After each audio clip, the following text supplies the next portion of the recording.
Mr. Secretary, I have the greatest respect for you. I've supported you in your role as ambassador. I've supported you in this role. It is with that respect that I have the following statement, though.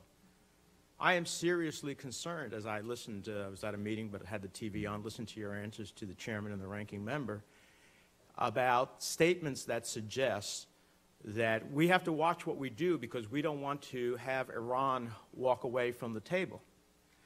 Well, this administration, led by the Secretary of State before this committee, after question after question after question, said very clearly that we were free to pursue all other actions of the Iranians that are against the national interest and security of the United States outside of the nuclear portfolio.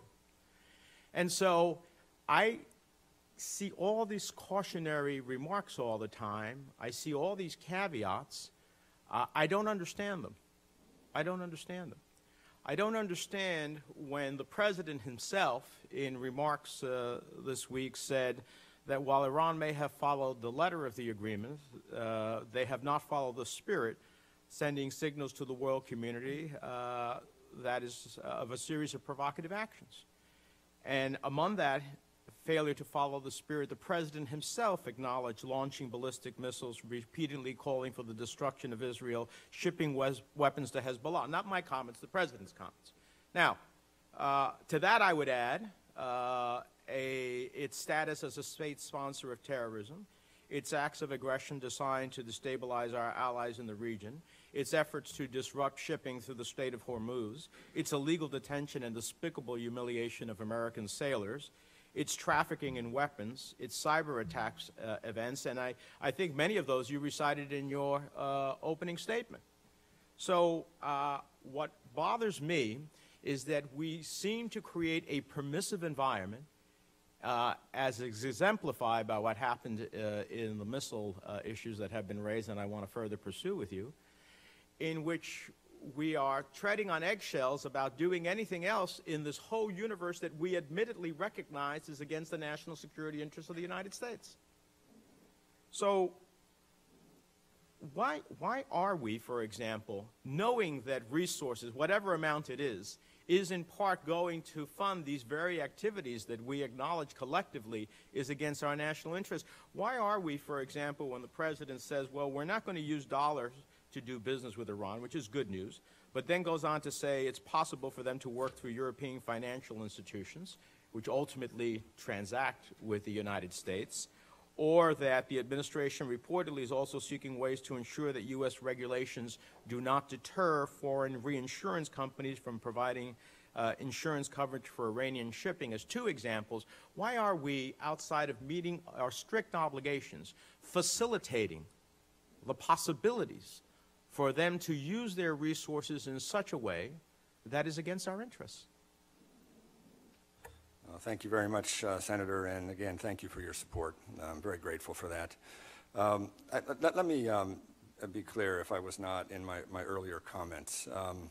When I talked about wanting to make sure that actions taken in regard to re-upping sanctions legislations did not interfere with JCPOA commitments, my purpose wasn't to say that we are walking on eggshells with the Iranians. My purpose was not to say that we are somehow pulling punches or stepping away from firm pursuit of JCPOA commitments, or, as you noted, broader understandings of concerns about Iran. That's not the case.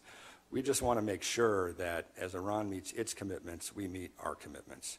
And we understand what those commitments are. And as we look at Iran's behavior broadly in the region, I would agree with everything you've noted. We are concerned by it. We are appalled in some instances by it, but we are working actively to push back on it and to stop it where we can, whether it is in support for regional terrorism, whether it's in support for groups like Hezbollah or the Houthi rebels, or whether in its pursuit of a ballistic missile program. And as the Secretary and the President noted, we are not going to caveat that, and we are not going to soft pedal that. Well, let me interrupt you. I appreciate Sure. what you're saying, but specifically, for example, if we wanted to pull no punches and make it very clear that instead of sanctioning individuals, which is like playing whack-a-mole, we would sanction financial institutions that are helping to finance the ballistic missiles and other activities.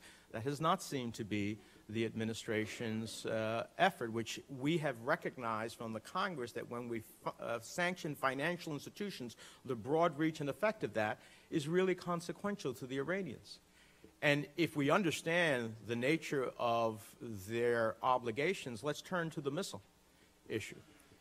Last July, when Secretary Kerry was before the committee, I asked him, and I quote, "Is Iran banned from ballistic missile work under terms of Security Council Resolution 2231? The UN instrument endorsed the JCPOA, and that superseded previous UN Security Council resolutions with respect to Iran." And his answer was rather unequivocal. He said, "It's exactly what it is today," and I'm quoting verbatim for the transcript. "It's the same language." Well, I disputed that because there is a difference between shall and calls upon.